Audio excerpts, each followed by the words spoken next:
고린도후서 6장 3절부터 보겠습니다. 8절까지.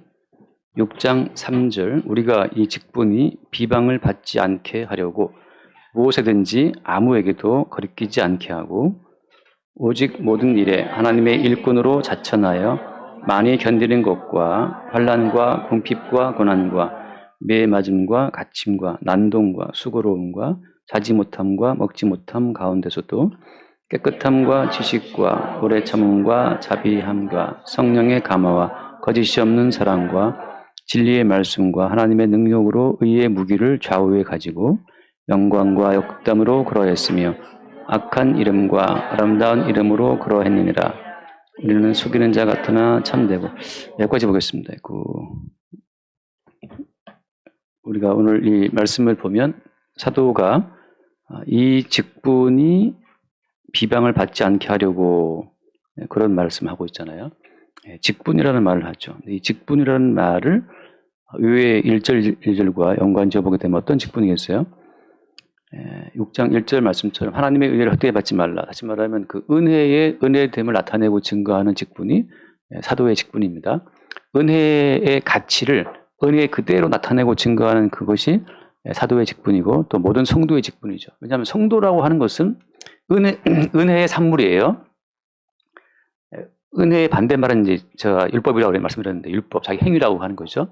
그러니까 내 인생의 모든 결과물이 나의 노력과 나의 행위의 결과물이다. 이 사람들이 말하자면 이제 지옥 가게 될 사람들이라고 하는 거죠. 그러니까 인생이라고 하는 것은 은혜의 산물이냐 행함의 산물이냐라고 딱 봤을 때 마지막 인생 떠나갈 때 내 모든 삶은 은혜의 결과물이었습니다라고 그리스도 예수의 은혜를 남기고 고백하고 가는 사람들이 택함 받은 백성이고 그렇게 은혜의 결과물로서 자기 인생을 고백하게 되는 사람들이 오늘 말하자면 이제 그 은혜의 가치를 남기는 어떤 직분자라고 하는 거죠. 그러니까 모든 성도가 인생을 살아가는 어떤 삶의 의미, 가치라고 하는 것은 은혜의 어떤 가치, 은혜의 존재성을 나타내는 겁니다. 근데 내가 이렇게 열심히 해서 뭘 남겼다 말이죠. 이봐, 자네 해봤어? 뭐 이렇게 말했던 어떤 그 회장님처럼 말이죠. 자기의 지혜와 자기의 노력으로 무엇을 일구어냈다. 이 어떤 대기업이 나의 어떤 결단과 나의 지혜와 나의 성실함의 어떤 결실이라고 딱 말하게 되고 그 자기 행위의 결심을 남기고 이 땅을 떠나가는 자들은 어떻게 되겠습니까? 그게 멸망이라고 하는 거죠. 설마, 그죠? 그 사람이 4시에 일어나서 하루에 4시간 밖에 잠도 안 자고 막 했기 때문에 그 대기업을 이뤘겠습니까? 가끔 제가 유튜브로 보면 이제 그 성공학 말하는 분들이 많잖아요. 처세, 그런 분들을 보게 되면 자기는 하루가 24시간 아니다. 자기는 하루를 거의 72시간으로 쓴다고 하더라고요. 24시간을 4등분해서 6시간이 하루래요. 6시간 하루, 또 6시간이 또 하루. 자기는 총 4일을 산단 말이죠. 그래서 왜 24시간이라는 개인이 메인이냐 말이죠. 근데 굉장히 이렇게 체격이 좋아요. 뭔가 체격이 좋고 하나님이 주신 기본 은총이 있기 때문에 가능했던 것인데 하나님이 주신 그 모든 체력과 그 충분한 에너지를 섭취할 수 있는 그 어떤 재력과 그 모든 것에 대한 은총은 다 잊어버리고 본인이 했다는 것만 강조하잖아요. 아무나 다 4시간만 자고 공부할 수 있겠습니까? 그렇지 않다는 거 여러분 지금쯤 대충 눈치지 않았나요? 근데 모든 그 성공한 사람들 이야기를 보면 다 자기처럼 하면 된다는 거예요. 자기처럼. 자기 어떻게 했는데 보니까. 무슨 요즘에 가끔 나오는 사회탐구, 사탐 무슨 그 인강 유명한 강사, 여자 강사 가끔씩 이렇게 이지영, 함지영 있잖아요. 지금 함지영은 지금 편안치고 있지만 이지영은 굉장히 이렇게 돈을 100억씩 번다 그러죠. 벌었다 그러죠. 근데 본인이 들어보니까 하루에 거의 잠을 4시간, 3시간밖에 안 잔다고 하더라고요. 근데 보통 사람은 3시간씩 자면 제가 볼 때 죽거든요. 근데 그 사람은 내가 안 봐서 모르겠지. 정말 그러는지는 알 수 없겠으나 그렇게 특별한 어떤 체력과 특별한 정신력을 탁월한 사람들이 있어요. 모두가 보판을 시킬 수 있는 말은 아니라는 거죠. 그 사람에게 그렇게 3시간 자고 버틸 수 있는 체력과 정신력과 또 환경과 조건을 다 허락하신 그 어떤 은혜의 원천은 까맣게 잊어버리고 나는 이렇게 3시간 자고 했기 때문에 성공했다는 식으로 말을 해버리게 되면 뭘 남기는 거예요? 자기 자신의 행위만 남기게 되는 거죠. 또 그런 이야기를 듣고 4시간씩 자면서 해보겠다라고 또 귀가 또 이렇게 얇은 분들이 많잖아요. 저가 옛날에 많이 그랬거든요. 보면 한 번씩 보면 이제 여기 속아가지고 막 3시간씩 자고 막 계속 영웅하고 했는데 그 다음 한 며칠 동안 또 너무 헤매. 비몽사몽간에 헤매. 오늘 지금 만화책에 보니까 그 만화책의 그 주인공이 몇 개국어를 한단 말이죠. 제가 너무 부러워서 몇 개국어 해보겠다고 설쳤는데 일주일도 못 가요. 너무 힘들어가지고 몇 개국어를 할 수가 없어요. 다시 말해서 하나님이 주신 그 모든 그 은총의 선물로서 다양한 형상이 드러나고 있는 건데 그 보이지 않는 은총의 뿌리는 까맣게 잊어버리고 현상으로서의 자기 자신만 믿고 살아가는 자들이 멸망하시라고 하는 거예요.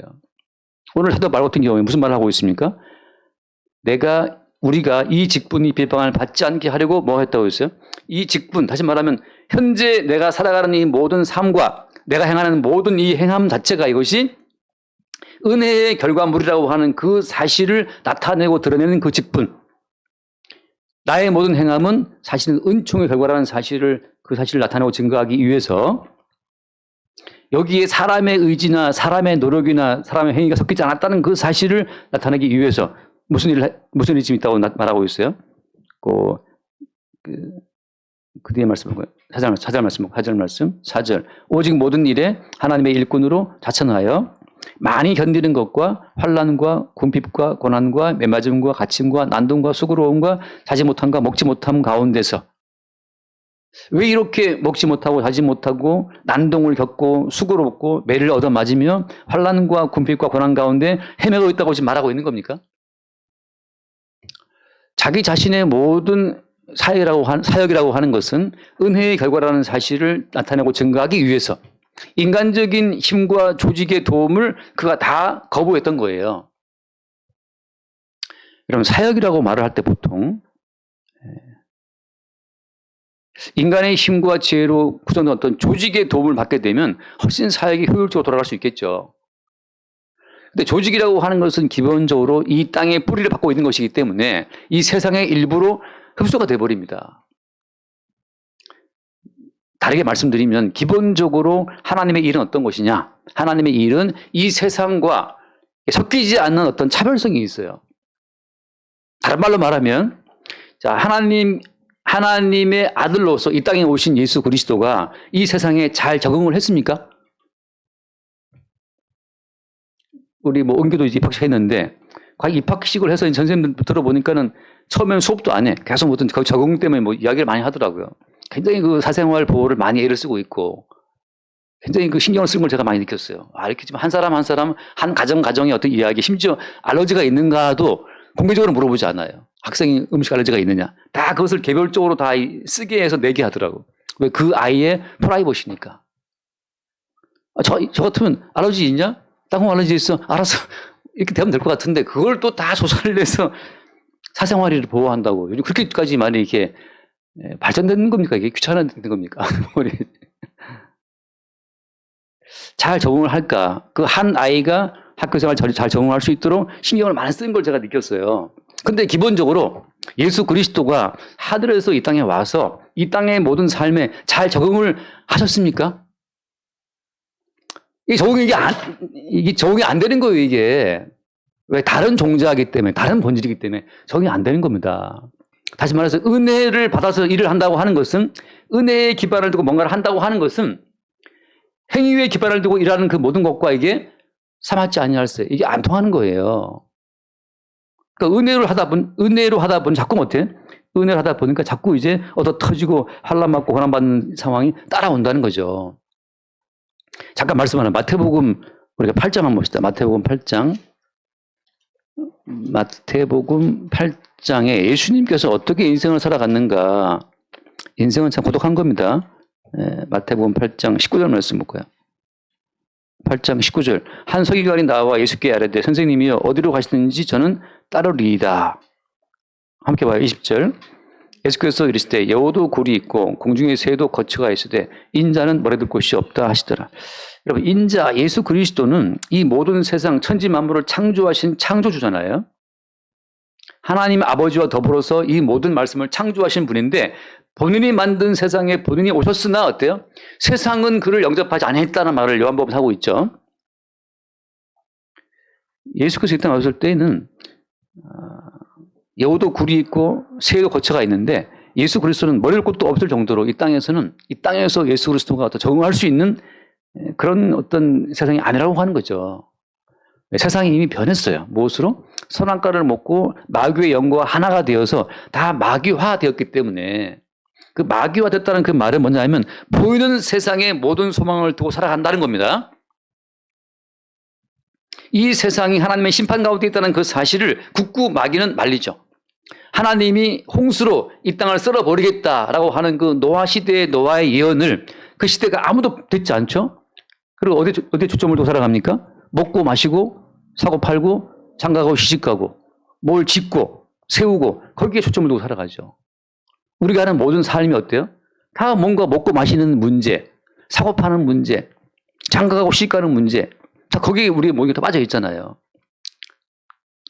그걸 한마디로 뭐라 표현하면 그 한마디로 이 땅에다가 소망을 두고 살아간다고 하는 거죠.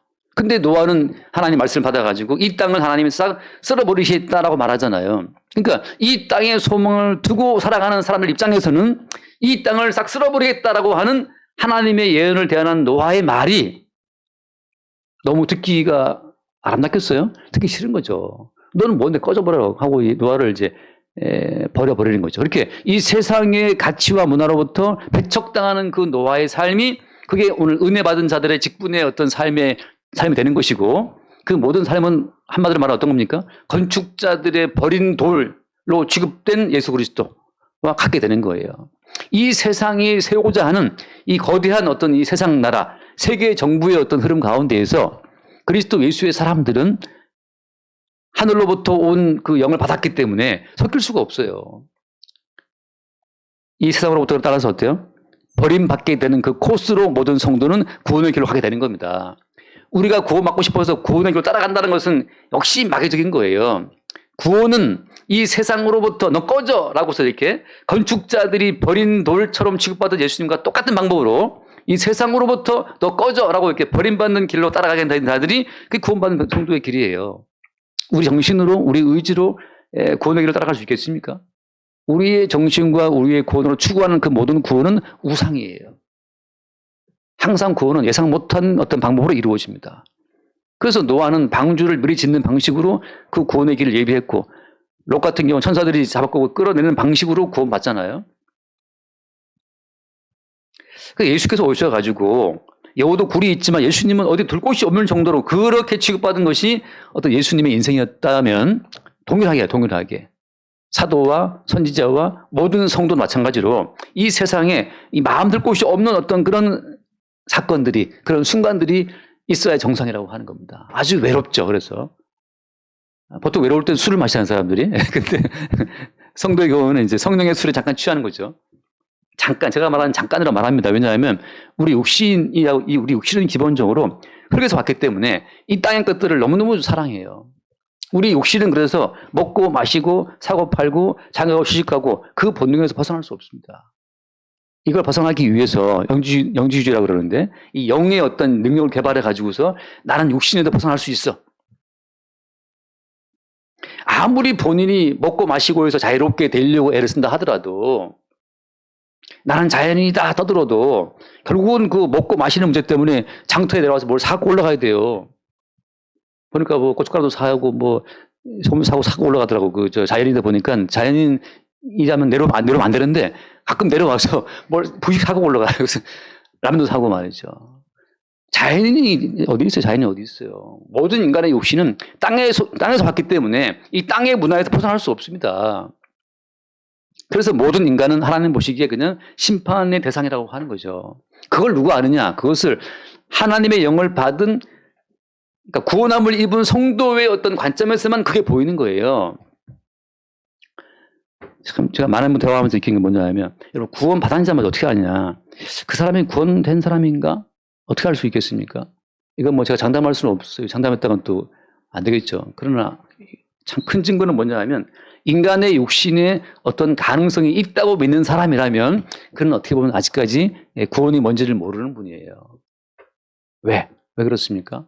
우리 인간의 육신은 스스로 이 땅을 벗어날 수 없어요. 천사들이 손을 붙잡고 끌어내든지 10번의 재앙으로 애굽 땅을 박살을 내서 어쩔 수 없이 나가야 되든지 그 뭔가 강권적인 주의 역사에 의해서만 이루어지는 것이 구원이지. 주의 구원이 저기 있네? 제가 따라가겠습니다. 하고 본인의 의지로 자복자복 구원의 길을 무수의 볼처럼 혼자서 가라. 뭐 그런 개코 같은 소리는 없다는 말이죠. 잠깐 말씀 하나 볼게요. 에베소서 2장을 잠깐 볼게요. 에베소서 2장. 무수히 보는 말씀이지만 에베소서 2장 5절 말씀을 보겠습니다. 에베소서 2장 5절. 허물로 죽은 우리를 그리스도와 함께 살리셨고 너희는 은혜로 구원을 받은 것이라. 여기 뭐라고 되어 있습니까? 허물로 죽은 우리라고 하잖아요. 이게 지금 허물로 우리가 죽어 있네, 죄와 허물로 우리가 죽어 있네 하고 우리의 그 죽어 있는 상태를 바울이 지금 보고 있는 거예요. 자, 이것이 거듭난 영인데, 거듭난 영이에요, 이것이. 하나님께로부터 어떤 영을 받은 사람은 이 영 자체가 빠져나와서 우리 육신의 실상을 볼 수가 있어요. 자기 육신의 실상을 객관화시켜서 객관적으로 볼 수 없는 사람은 구원된 사람이라고 보기가 참 어렵습니다. 성령을 받은 사람, 양자의 영을 받은 사람의 경우에는 이게 빠져나와서 유의 실상을 보는데 뭘 본 거예요 이제? 거듭난 영이 되어서 유의 실상을 보니까 이게 죄와 허물로 죽어 있네. 죽은 자가 하나님 보시기에 무슨 의미 있는 행동을 할 수 있냐 말이에요. 죽은 자가. 죽은 자가 무슨 말을 할 수 있으며 죽은 자가 하나님 보시기에 무슨 의미 있는 행동을 할 수가 있어요. 오직 죽은 자에게서는 죽은 자의 냄새만 나타나는 거죠. 죽은 자의 냄새. 그게 뭡니까? 죽은 냄새가. 그 죽은 자의 냄새가 어떤 거예요? 나는 살아있다. 나는 살아있기 때문에 말씀을 지킬 수가 있고 성령을 행할 수가 있고 나는 기도할 수 있고 이걸 행함으로 기쁘시게 할 수 있고 그 모든 죽은 자의 증상은 뭐냐? 본인이 본인의 모든 행동 자체를 판단하고 측정해서 본인이 계속 점수를 매겨 나가가지고서 하나님 앞에 가려고 시도하는 것, 그 모든 게 죽은 자의 증상이죠. 선악과를 먹었기 때문에 이렇게 하는 것이 하나님 보시기에 옳을 거야. 그거 아닌 거예요. 선악과를 먹었기 때문에 선악지식으로 이렇게 하는 것이 주님 기뻐하신 일일 거야. 그건 아닌 거예요. 그 죽은 자의 증상일 뿐입니다. 요새는 뭐 죽은 자를 바로 냉장실에 넣기 때문에 냄새 안 나잖아요. 아버님 시신을 그 이제 앰뷸런스에 싣고 이렇게 제가 옆에 앉아서 같이 이제 쭉 오면서 옆에 그 기사랑 얘기를 많이 했어요. 기사분 여자분이더라고. 66세 먹은 여자분이 그 일을 하는 거예요. 시신 이송. 그래서 제가 물어봤죠. 왜 이런 일을 하시냐. 자기가 30살 때부터 남편이 아파서 자리에 들어 누웠는데 그때부터 본인이 아픈 남편 수발 들고 딸 둘 키우면서 지금까지 이렇게 계속 하고 있다는 거예요. 운전을 너무 잘해. 그 밤에 오는데 얘기 막 하시면서 운전하시고 어떡하겠냐. 남편이 계속 수술받고 수술비 계속 돼야 되고 제가 볼 때 참 이렇게 기구한 여자가 또 있나 싶은 정도로 근데 또 너무 의리가 끝나죠. 왜 끝나줘요? 그 아픈 남편을 안 버리고 지금까지 남편이 지금 70 몇 살, 70 그래 됩니다. 지금까지도 지금 거의 30년 넘게 본인이 다 돈을 벌 남편 수발하고 딸 둘을 결혼을 시켰다 그래요. 첫째 딸은 남편이 휠체어에 앉아서 들어왔는데 두 번째 딸 보낼 때는 남편이 아예 못 왔대. 들어왔는데 맛이가 점점 상황이 안 좋아져서 못 들어왔다는 거죠.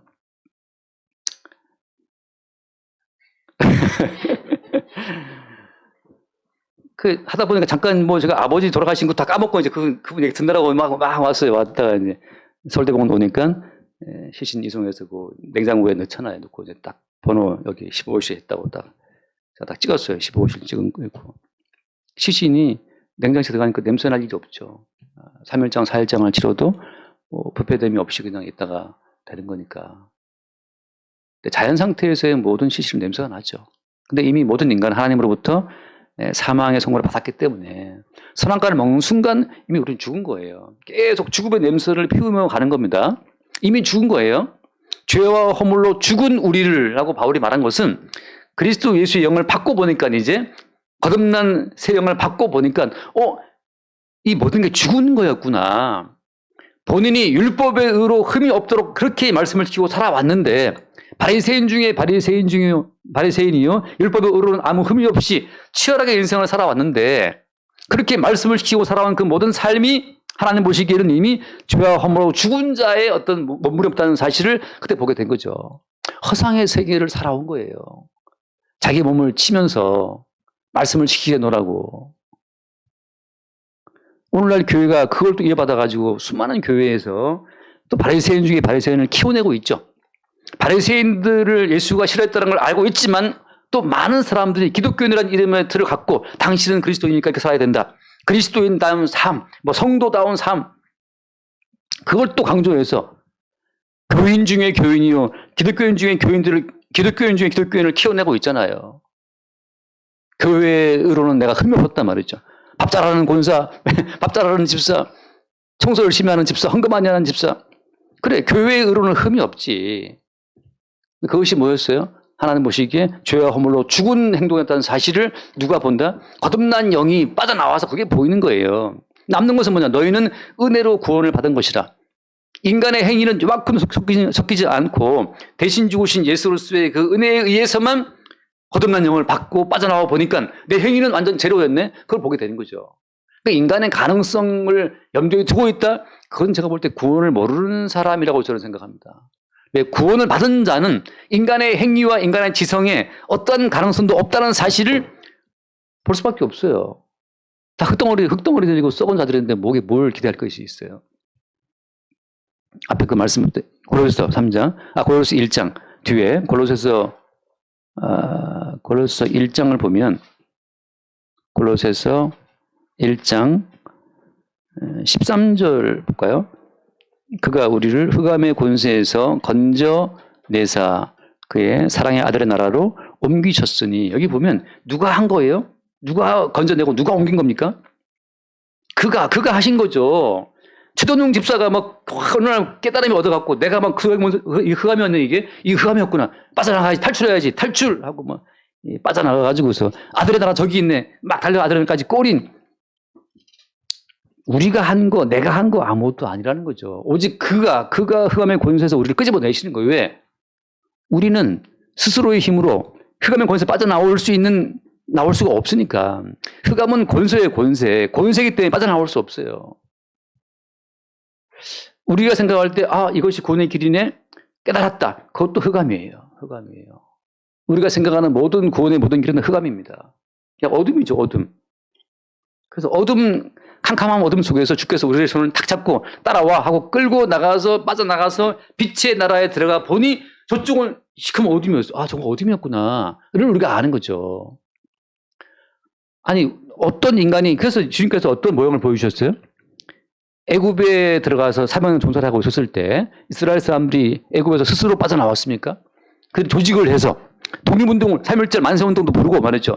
김구처럼 세워가지고서 막 누구 죽이기도 하고 도시락도 막 던지고 막 하면서 그래가지고서 이스라엘 사람들이 탈출했나요, 애굽에서? 도시락 윤봉창, 이봉창인가요? 윤봉길. 이봉창은 누구지? 윤봉길. 윤봉창. 윤봉길과 이봉창 합한 만창호도 있고. 그래, 봉창을 두드렸느냐 그런 말도 있잖아요.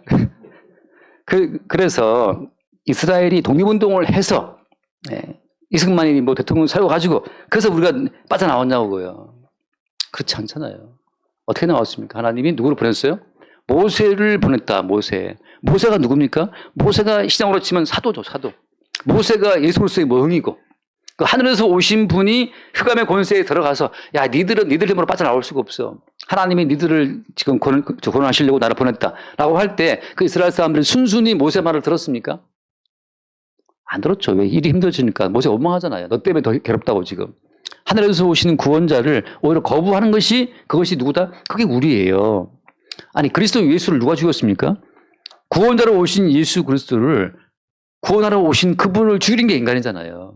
얼마나 어두우면 구원하러 오신 분을 그걸 죽이는 게 인간이에요. 119가 집에 왔다. 119가 도와주러 왔는데 119를 왜 도둑인 줄 알고 119를 때려잡는 것이 그게 말 되냐 말이에요. 그런 것처럼 모든 인간은 구원자로 오신 예수로서를 죽이는 게 인간인 정도로 인간은 흑암의 권세에 꽉 잡혀 있어요. 아니 구원자도 못 알아보는 자들이 구원의 길을 알아볼 수 있겠습니까?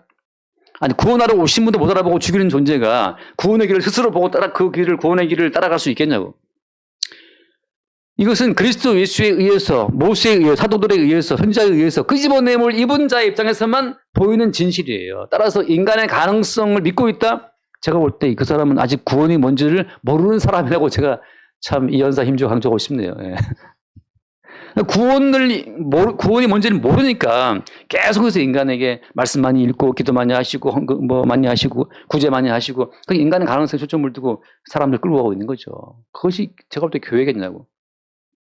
돌아와서 오늘 말씀. 그래서 이렇게 하늘에 오신 예수가 이 땅에 와서 고독한 인생을 살았던 것처럼 하늘에서 보냄받은 모세가 그 애굽에 들어갔을 때 이스라엘 백성들에 의해서 오히려 배척받았던 것처럼 사도가 지금 은혜의 어떤 직분을 받고 말씀을, 복음을 증거할 때 그때 그 복음을 듣는 많은 사람들이 사도 바울을 알아보지를 못하고 그 복음을 알아보지 못하고 오히려 율법으로 대항했다고 하는 거죠. 그래서 사도는 지금 뭘 말하는 것이냐. 인간의 힘과 지혜로 내가 이 복음을 증거하는 것이 아니고 오직 은혜의 주인공에 의해서 증거되는 복음이라는 사실을 증거하기 위해서 인간적인 모든 도움을 다 거절하고 잘라버린 겁니다. 복음에 인간의 요소가 섞일 수가 있어요? 없어요. 인간의 모든 요소를 거부했기 때문에 사도 바울이 지금 고난을 받고 괴로움을 당하는 거죠. 가끔 제가 생각할 때 그래요. 교회라고 하는 것은, 그래서 교회가 뭐죠? 교회를 신학적으로 뭐라고 부릅니까? 그건 그리스도 예수의 몸이라고 하잖아요, 몸. 그리스도의 몸이라고 할 것 같으면 뭐 이런 어떤 손발이 있는 이 가시적인 몸을 말하는 거겠어요? 아니죠. 그리스도가 보이지 않는 것처럼 그의 몸도 보이지 않아요. 그럼 그의 몸은 어떤 몸이냐? 그의 몸은 수시로 그리스도 예수의 머리됨을 나타내고 증거하는 그 현장에서 그의 몸은 잠깐 등장하는 겁니다. 우리 옆에 있는 친구 이렇게 툭 건드리고 이렇게 모르는 체 하고 있으면 이 친구가 어른하잖아요. 나를 건드린다 그런 것처럼 뭔가 그리스도 예수의 몸이라고 하는 것은 그리스도 예수의 머리됨을 나타낸다는 것. 다시 말해서 모든 것이 은혜라고 하는 그 은혜의 어떤 결정체만 나타내고 사라지는 것이 교회예요. 그래서 교회는 이 땅에서 정해진 어떤 그런 형태가 없습니다. 잠깐 말씀 볼게요. 사도행전 8장. 사도행전 8장 1절부터 보면 사울은 그가 죽임당함을 마땅히 여기더라. 그날에 예루살렘에 있는 교회에 큰 박해가 있어 사도 외에는 다 유대와 사마리아 모든 땅으로 흩어지느라. 여기 보면 자, 예루살렘에 있는 교회, 예루살렘 교회죠. 예루살렘 교회가 예루살렘 교회답게 계속 형태를 유지하는 게 아닙니다. 교회에 박해가 있어서 다 어떻게 다 흩어져 버렸어요. 흩어져요. 자, 조직화된 교회가 그것이 주의 몸된 교회다. 그 몸된 교회가 아니에요. 교회는 뭐냐? 그리스도 예수의 머리됨에 의해서 박해를 받고 흩어지고 다양한 형태로 교회는 흩어지는 거죠. 그 다음 말씀 보세요. 8장 여기서 흩어졌는데 11장, 사도행전 11장 말씀 볼게요. 사도행전 11장 19절 말씀 보면 19절에 19절 같이 볼까요? 보이나요? 그때 스데반의 일로 일어난 환란으로 말미암아 흩어진 자들이 베니게와 구브로와 안데옥까지 이르러 유대인에게만 말씀을 전하는데, 자, 지금 교회가 어디로 갔어요? 교회라고 하는 것이 흩어진 환란으로 말미암아 흩어진 자들이 베니게, 구브로, 안데옥까지 가서 또 말씀을 전한다는 거죠. 그 다음 말씀 보면 20절에 그 중에 구브로와 고린도의 몇 사람이 안디옥에 이르러 헬라인에게도 말하여 주 예수를 전파하니, 가는 곳마다 주 예수를 전파하는 그 현장에서 주의 몸된 교회가 잠깐 등장하는 거예요. 제가 지금 여기 있지만, 여기서 주 예수를 전파하고 있는데 여기 있지만 집에 있을 수도 있고, 제가 집에 가 있을 때 저희 아이들은 저를 못 보겠죠. 제 아이들도 학교 가 있으면 저 못 봐요. 서로 못 보지만 다시 모이게 되면 또 잠깐 가족이 확인되고, 흩어져 있다 하더라도 어때요? 저기 있다 여기 있다 하더라도 어떻습니까? 가정이 아닌 건가요? 가족이 아닌 거 아니죠. 가족이잖아요. 어디에 있어도 같은 DNA를 공유한 가족인 것처럼 교회는 여기 있든 저기 있든 간에 그리스도 예수의 머리됨을 나타내고 증거할 때 교회인 거죠. 이렇게 모였을 때만 교회인가요? 모였다가 회사 가면 교회 아닙니까? 그리스도 예수의 머리됨을 붙잡고 있는 그 순간 어디에 있으나 그냥 교회예요. 제가 항상 주중에 약간 어떤 분들을 내가 염려할 때가 있어요. 아, 그분이 지금 잘하고 있을까 염려할 때가 있는데 제가 즉각 생각하는 건 목사의 염려로, 목사의 조직으로, 목사의 뭐 신방으로 그 사람이 온전한 그리스도 예수에 붙어 있냐, 그거 아닌 걸 제가 바로 알죠. 왜? 그의 머리가 주님이라면 주님이 그의 인생을 통제할 것이고 그의 존재가 그리스도 예수의 지체의 한 부분이라면 머리이신 주님이 그를 끌어가시는 거지. 목사에 의해서 통제되고 규율되고 목사에 의해서 관리된 사람이라면 그건 목사의 사람이 되겠죠. 목사의 사람. 그리고 이제 그거는 그냥 보이는 조직된 교회의 이론이 될 것이고, 조직된 교회의 이론이 참된 교회냐? 아니에요. 주님이 흩어지는 그 자리에서 머리이신 그리스도 예수의 존재를 전파하게 되는 그 순간 교회됨이 드러나는 거죠. 그래서 그 뒤에 말씀 읽고 넘어갈게요. 21절. 주의 손이 그들과 함께 하심에 수많은 사람들이 믿고 주께 돌아오더라. 주의 손이 그들과 함께 하신다. 주의 손이 어디 있어요? 뭐 보입니까?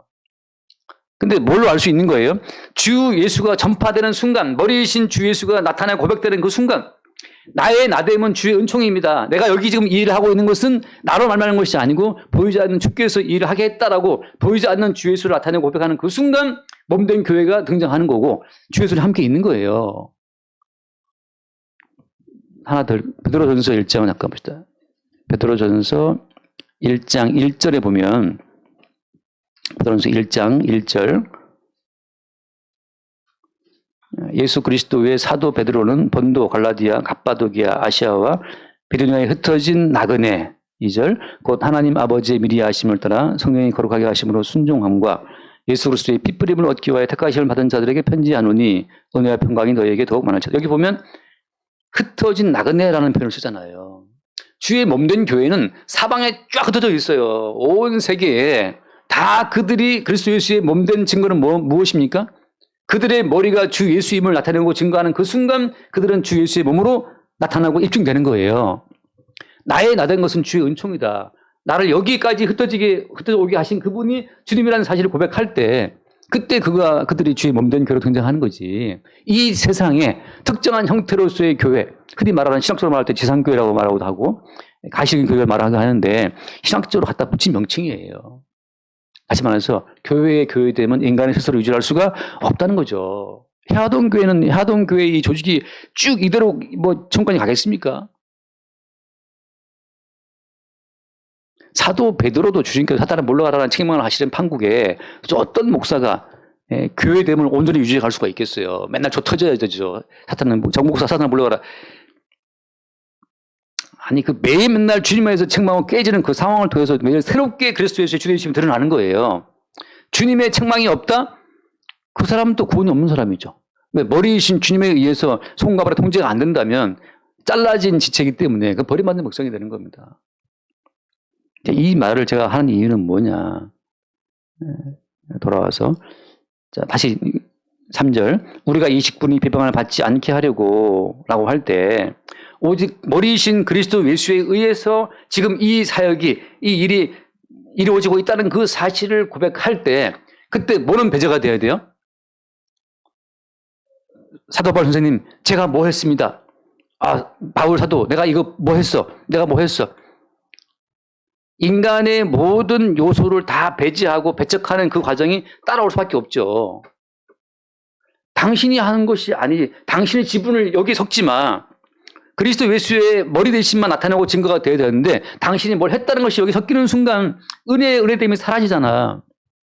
당신이 열심히 했다 하더라도 그것은 나된 것은 주의 은혜라는 고백과 동시에 이 모든 일을 하게 하신 분이 주님이라는 사실을 고백하지 않는다면 당신은 그리스도 예수의 그 지체의 한 부분이라고 말할 수 없다라고 오히려 사탄아 물러가라 책망이 이루어지기 때문에 사도 바울의 이 모든 일에 사람들이 협력하려고 달라들었다가도 이게 나를 안 알아주네. 내 지분을 도대체 요구할 수가 없네.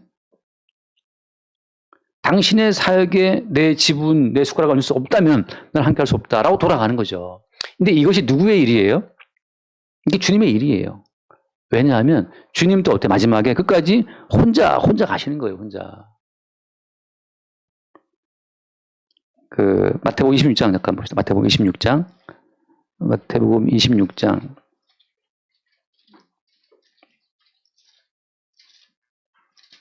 마태복음 26장에 보면 예수님께서 마지막에 하신 말씀 있잖아요. 그 목자를 트이니 몇 절이죠? 31절에 보면은 그때 예수께서 너희에게 이르시되 오늘 밤에 너희가 다 나를 버리리라. 기록된 바 내가 목자를 드리니 양의 떼가 흩어지리라 하였느니라. 예수님은 마지막에 예수를 다 버리고 도망치고 혼자 될 것을 주님이 아셨어요. 자, 사도 역시 어때요? 다 버리고 혼자 될 것을 아는 겁니다. 왜 아는 겁니까? 십자가라고 하는 것은 인간의 모든 요소를 다 제거하는 거예요.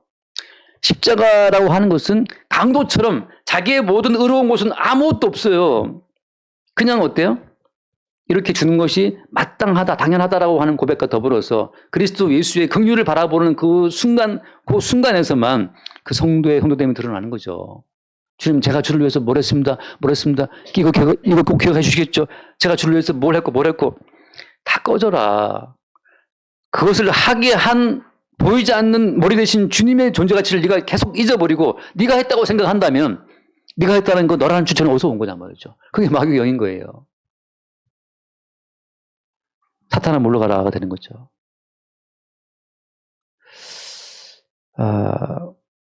우리의 살아있음이 진짜 우리 때문에 살아있는 겁니까? 우리 아이들이 지금 옆에 숨쉬고 있다. 우리 아이가 숨쉬고 있는 것이 과연 이 부모의 어떤 뭐 때문에 지금 살아있는 걸까요?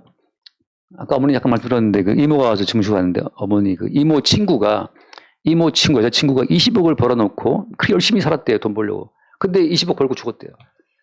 그래서 그 남편이 그 20억 가서 쓰느라고 지금 막 그냥 여자 사귀고 뭐 술 마시고 남편이 신났다는 거죠. 볼 때마다 이모가 너무 화가 나 죽겠대.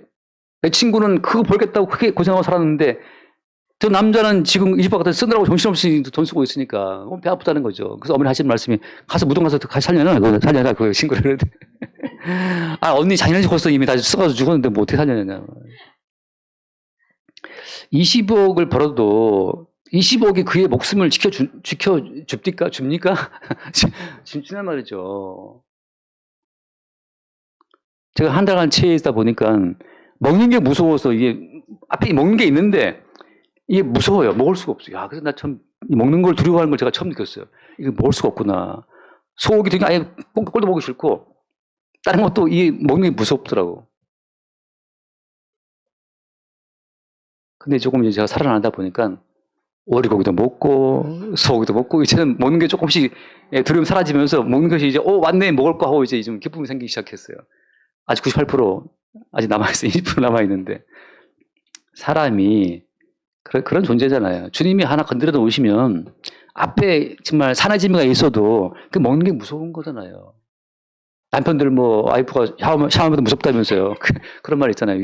유머인지 뭔지 모르겠지만 주님께서 밥 하나 먹을 수 있는 소화력을 주시지 않으면 먹는 게 두려운 거고 집 밖 나가는 게 두려워요.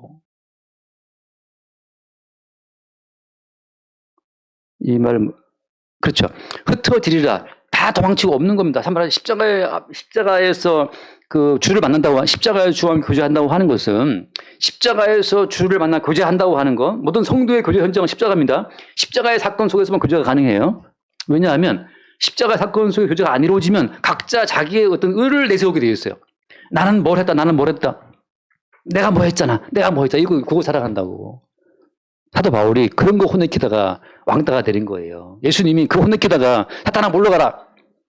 베드로가 얼마나 서운하겠어요. 자기 딸은 지금 충성을 다하겠다고 예수를 보필하고 있는데 예수는 뭐 어떤 사탄아 물러가라는 말을 들으면 그 사기가 오르겠습니까? 사기가. 조직에 마땅한 대표라면 사기를 키워줘야지 이렇게 이거 잘하고 있어. 그렇지 잘하고 있어 하고 키워주고 보너스 주고 말이죠. 격려해주고 막 세워주고 그래야 되는데 오히려 사탄아 물러가라는 책망을 쏴대면 누가 거기서 좋아하겠냐 말이죠. 사도 바울은 은혜됨만 남기고 모든 요소를 다 아니라고 배척하니까 돌아오는 거라는 것은 그냥 환란이고 핍박이고 비방이고 그런 게 돌아오는 거예요. 넌 뭐 잘난 통배냐라고. 가는 곳마다 인간의 모든 행위를 다 그건 사실 흑암의 권세에 잡힌 죽은 자의 행동이다. 그것은 니들의 행함으로 빠져나올 수 없어. 흑암의 권세에서. 십자가에 죽으신 그리스도 예수가 왜 죽었겠냐? 그의 죽으심, 그의 정결한 희생만으로 가능하다는 사실. 너의 모든 삶이 지금 정결한 제물로 죽으신 예수의 희생의 근거에 있어. 밥 한 그릇 먹는 거, 그리스도 예수의 십자가의 희생 없으면 밥 한 그릇 못 먹는다. 앞에 먹을 걸 두고 죽는 거야, 이 사람아. 앞에 먹을 걸 두고 죽어요. 그게 인생이잖아요.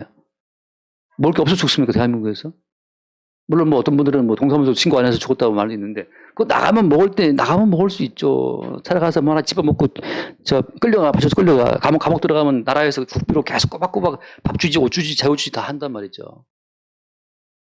큰 집이라고 하잖아요, 보통. 학교라고도 하고.